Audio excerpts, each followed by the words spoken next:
1, go. Call this public meeting to order. If I could have Councilors Bodnar and Hoyle move that the public meeting agenda dated November 12th, 2025 be confirmed as circulated. Any questions on the agenda? All in favor? Carried. Disclosures of interest on this item? Okay. So this is a statutory public meeting. We have one public meeting for tonight, and I'll open the public meeting to the city initiated zoning bylaw amendment for short-term rental uses, file D140425, and we could turn this over to Eric. Go ahead.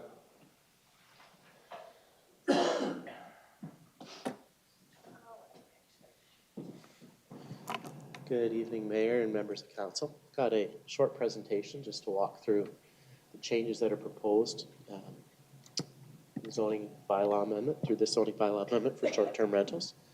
Just get the presentation up. I'll go to slide 2. So, okay, just to clarify, the purpose of this zoning bylaw amendment is to revise the definition that's in the current zoning bylaw for short-term rental. It's also introducing a new definition for officer, and we'll get into the details of those in a moment. These changes are required to be consistent with short-term rental bylaw, which was passed earlier this year and is in effect as of November 1st, so now in effect. No decisions are being made at this public meeting. The goal is to share information and receive feedback prior to presenting the final version of the amendments for formal decision by council later this evening. The next slide.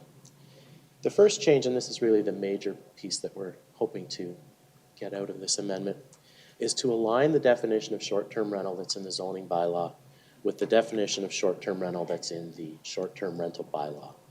So what you see on the slide here, there's some text that is in strike-through. That was in the previous definition for short-term rental. And then text that's in red, which has been introduced through this amendment. And really that's the specifics of, the text in red is the specifics of the dwelling unit, providing the sleeping accommodations, the 28 calendar days, and in exchange for payment and that piece. There was some language on that previously in the strike-through, but it wasn't harmonized with what is in the bylaw that was passed for short-term rental. So as such, this has been updated. Further note to that, the zoning bylaw previously permitted a bed and breakfast as a exempted use, whereas the short-term rental bylaw considers a bed and breakfast to be part of a short-term rental. So the purpose here is really just to harmonize these two definitions so that we have the same policy in the zoning bylaw, same definition in the zoning bylaw as we have in the short-term rental bylaw. Next slide. The next definition, and this is a new definition that's being introduced to the zoning bylaw, and that is for officer. And this specifically reads any person or class of person appointed by council as a bylaw enforcement officer to enforce this bylaw. Currently, this language exists in the zoning bylaw, but the definition of officer is not clear.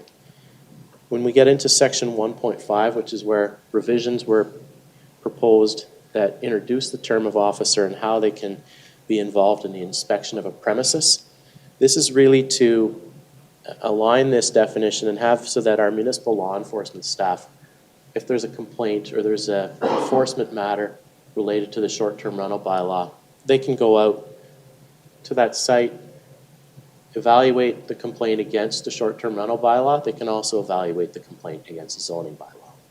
That's the purpose of this update. Next slide.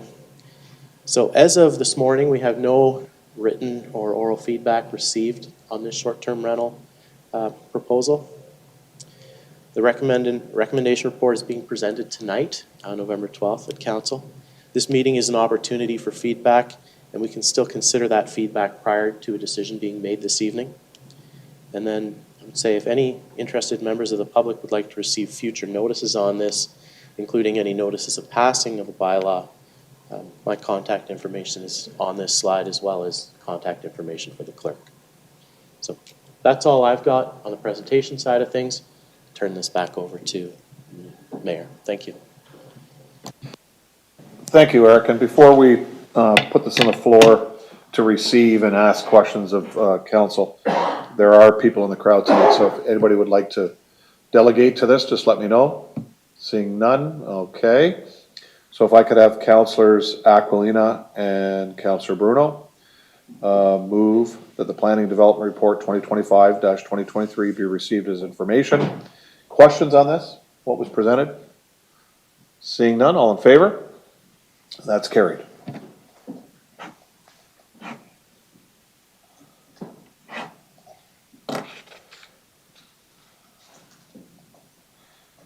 So as was noted by Mr. Atch, we thank everyone, and the public meeting for the file D140425 is officially closed.